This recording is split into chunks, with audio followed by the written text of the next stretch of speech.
This lecture is for BCA Semester 3 students, course code FC302, subject Business Communication 3 by subject faculty Kevin Parekh. આપણે આજના લેક્ચરની અંદર યુનિવર્સિટીના પેપરની અંદર જે શોર્ટ ક્વેશ્ચન્સ પૂછાઈ શકે, 1 માર્ક ક્વેશ્ચન્સ પૂછાઈ શકે, એ કેવા ક્વેશ્ચન્સ આવી શકે એ જોશું. આ અત્યારે તમારી સામે જે સ્ક્રીન છે એમાં આ સેમિસ્ટરના આ વખતના જે એકદમ ઇમ્પોર્ટન્ટ ક્વેશ્ચન છે એ આપણી સામે છે. એવું કહી શકો કે આ ક્વેશ્ચન્સ તમે શોર્ટ ક્વેશ્ચન્સ તરીકે તૈયાર કરશો તો તમારે મોસ્ટ ઓફ પ્રેક્ટિસ થઈ જશે, મોસ્ટ ઓફ શોર્ટ ક્વેશ્ચન્સની પ્રેક્ટિસ થઈ જશે. એવી જ રીતે તમને લોંગ ક્વેશ્ચન્સ માટે પણ ક્વેશ્ચન બેંક આપેલી છે. ક્વેશ્ચન બેંકની પ્રિપરેશન તમે થરોલી કરો એટલે આરામથી તમે 50માંથી 35 માર્ક્સ, 35 to 40 માર્ક્સ આરામથી લાવી શકો. તમને જે ક્વેશ્ચન બેંક આપેલી છે એ લોંગ ક્વેશ્ચનની પણ આપેલી છે અને આ શોર્ટ ક્વેશ્ચનની ક્વેશ્ચન બેંક પણ તમારી સુધી પહોંચી જશે. શોર્ટ ક્વેશ્ચન્સની અંદર આપણે એવી રીતે લીધા છે કે પહેલા યુનિટમાંથી 5 ક્વેશ્ચન્સ, બીજા યુનિટમાંથી 5 ક્વેશ્ચન, ત્રીજા યુનિટમાંથી 3 ક્વેશ્ચન અને ચોથા યુનિટમાંથી 3 ક્વેશ્ચન અત્યારે એવી રીતે લીધેલા છે. ક્વેશ્ચન્સ સોલ્વ કઈ રીતે કરવાના કયા છે? તો પહેલો યુનિટ છે આપણા સિલેબસનું, છે બેરિયર્સ ટુ કમ્યુનિકેશન. એમાં પહેલો શોર્ટ ક્વેશ્ચન છે, what does the word communication mean? એ જોવા માટે આપણે પહેલો યુનિટ ઓપન કરવાનું છે. તમને અનુકૂળ લાગે તો તમે શોર્ટ ક્વેશ્ચન્સ ને લોંગ ક્વેશ્ચનની એક નાનકડી બુક બનાવી શકો કે તમારે એક્ઝામ ટાઈમે એ બુકમાંથી જ પ્રિપરેશન કરવાનું રહે. શોર્ટ ક્વેશ્ચન્સ અને લોંગ ક્વેશ્ચન જે ક્વેશ્ચન બેંકનું સોલ્યુશન્સ તમારી પાસે હશે મટીરિયલનું, તો તમને આપણી એક્ઝામમાં એફસી સબ્જેક્ટમાં પ્રોબ્લેમ નહીં થાય. હવે પહેલો question, vote does the word communication mean? તો અહીં આપેલું છે, term communication is derived from the Latin word communis, which means to share, that is sharing of ideas, concept, feeling and emotion. Literally, communication means to inform, to tell, to show or to spread information. આવી રીતે તમારે એટલું એક્ઝામમાં લખવાનું છે. કમ્યુનિકેશનનું main meaning થાય sharing of ideas, concepts, feelings etcetera. એ તમારે એક્ઝામમાં લખવાનું છે એટલે આપણે તમારો 1 માર્ક ક્લિયર થઈ જાય. બીજો question, what is the definition of communication according to Mister Robert Anderson? What is the definition of communication according to Mister Robert Anderson? તો again we have to open first unit અને અહીંયા આપેલું છે various definitions of communication. એમાં Robert એન્ડરસને કઈ definition આપેલી છે એ આપણે 1 માર્કમાં લખવાની છે. According to Robert Anderson, communication is interchange of thoughts, opinions or information by speech, writing or science. આ ડેફિનેશન આપણે એક્ઝામમાં 1 માર્કમાં લખવાની છે. Communication is interchange of thoughts, opinions or information by speech, writing or science. પછી third 1 mark question, which are the 5 key components in the process of communication? 5 key components કયા છે in the process of communication? again આપણે પહેલા યુનિટમાં જવાનું છે. આ છે 5 key components.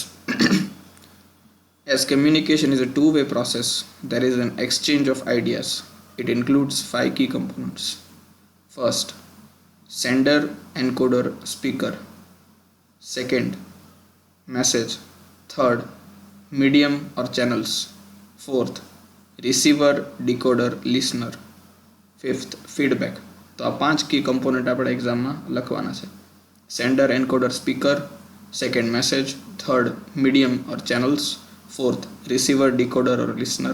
And fifth, feedback. Next question तरफ जइए. Which are the 7 C's of effective communication. 7 C's क्या છે of effective communication? Again આપણે સ્ક્રોલ કરીને નીચે જશું. So these are the 7 C's of effective communication. અહીંયા બ્રીફલી એક સાથે 7 C આપેલા છે. 7 C અલગ અલગ કયા છે? પહેલું, the first C is credibility. 7 C's એટલે C થી સ્ટાર્ટ થતા શબ્દો ઇફેક્ટિવ કમ્યુનિકેશન માટે યાદ રાખવાની ટેકનિક છે. Credibility, second courtesy, third clarity, fourth correctness, fifth consistency, sixth concreteness, seventh conciseness. ક્રેડિબિલિટીનો મિનિંગ આપણી જાણ માટે builds trust, courtesy improves relationship, clarity makes comprehension easier, correctness builds confidence, consistency introduces stability, concreteness reinforces confidence, conciseness saves times. તો 7 C's છે, આપણે સાથે 7 C એક્ઝામમાં લખવાના છે. In communication, if one is sender then the other is in communication if one is sender then the other is we all know આનો answer શું હોઈ શકે? જો એક સેન્ડર હોય કમ્યુનિકેશનમાં તો બીજો હોય receiver. Unit 2 listening, a communication tool. એમાં 1 mark question. Define listening. Again આપણે ફર્સ્ટ યુનિટ જોશું, સેકન્ડ યુનિટ જોશું. ફર્સ્ટ યુનિટ પતી ગયો. ડિફાઇન લિસનિંગ, તો એની ડેફિનેશન ક્યાં છે? એ અહીંયા છે. Listening is a process of receiving, interpreting and reacting to messages received from communication sender. તો આ રીતે એની ડેફિનેશન થાય. અગેન લિસનિંગની definition, listening is a process of receiving, interpreting and reacting to the message received from the communication sender. એ 1 માર્કની definition થઈ. Next question, which are the 4 elements of good listening? Which are the 4 elements of good listening? Again we'll go to unit 2. The elements, 4 elements.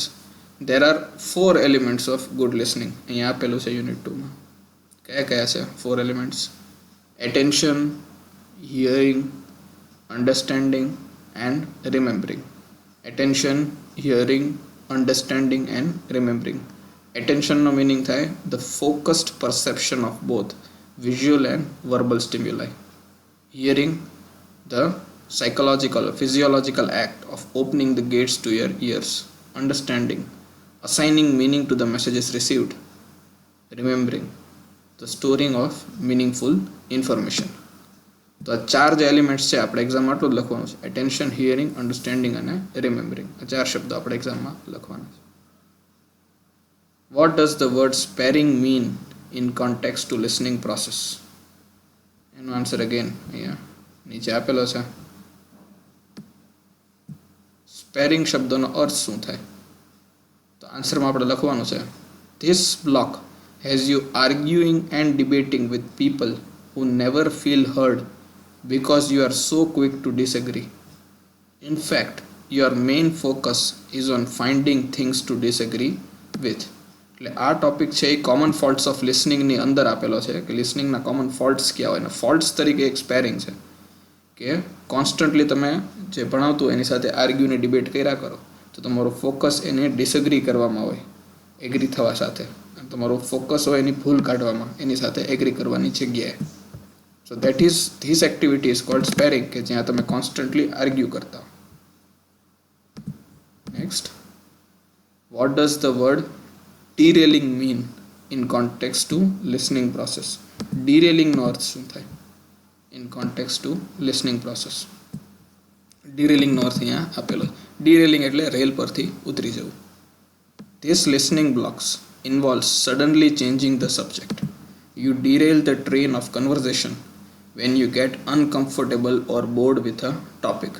Another way of derailing is by joking. તમારું ધ્યાન ક્યાંક બીજી બાજુ ભટકવા માંડે, તમે સબ્જેક્ટને change કરી નાખો, rail પરથી ઉતરી જાઓ, પટરી પરથી ઉતરી જાઓ, જે ટોપિક ચાલતો એની જગ્યાએ બીજા ટોપિક પર વાત કરવા માંડો because you feeling uncomfortable or bored, so that is called derailing. અને બીજા યુનિટનો ફાઇનલ ક્વેશ્ચન છે, what is passive listening?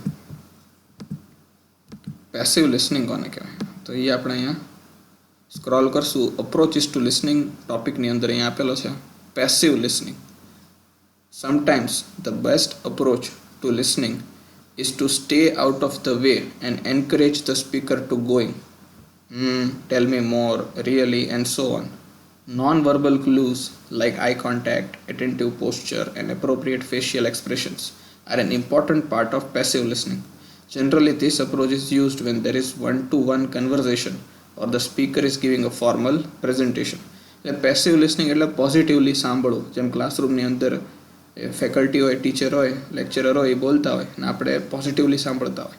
Positive facial, આપણે હેડ નોડિંગ કરતા હોય, આઈ કોન્ટેક્ટ હોય, એટેન્ટિવ હોય, ત્યાં આપણા ફેશિયલ એક્સપ્રેશન્સ એકદમ પોઝિટિવ હોય. આમાં શું આવશે, આપણે ઇન્વોલ્વ થઈને ક્વેશ્ચન્સ પૂછતા હોય, તો that all is called passive listening. તો આપણે આવી રીતે 2 યુનિટના ક્વેશ્ચન્સ અહીંયા જોયા કે શોર્ટ ક્વેશ્ચન્સની અંદર કઈ ટાઈપના ક્વેશ્ચન્સ આવશે, તમારે એક્ઝામમાં કેવી રીતે એને લખવાના છે, અને મટીરિયલમાં બધા જ ક્વેશ્ચન્સ આપેલા છે. અગેન નેક્સ્ટ લેક્ચરની અંદર આપણે 4 યુનિટના ફરીવાર શોર્ટ ક્વેશ્ચન્સ કવર કરશું. અને આ જ રીતે તમારે લોંગ ક્વેશ્ચન્સ પણ તમને એક લિસ્ટ આપેલું છે, તમારે તમારા મટીરિયલમાંથી એની પ્રિપરેશન કરવાની છે. શોર્ટ ક્વેશ્ચન્સ પણ અહીંયા તમને આપેલા જ છે, અને એ જ રીતે આપણે અગેન રિકવર કરશું. અત્યારે આપણે અહીંયા લેક્ચર એન્ડ કરીએ છીએ.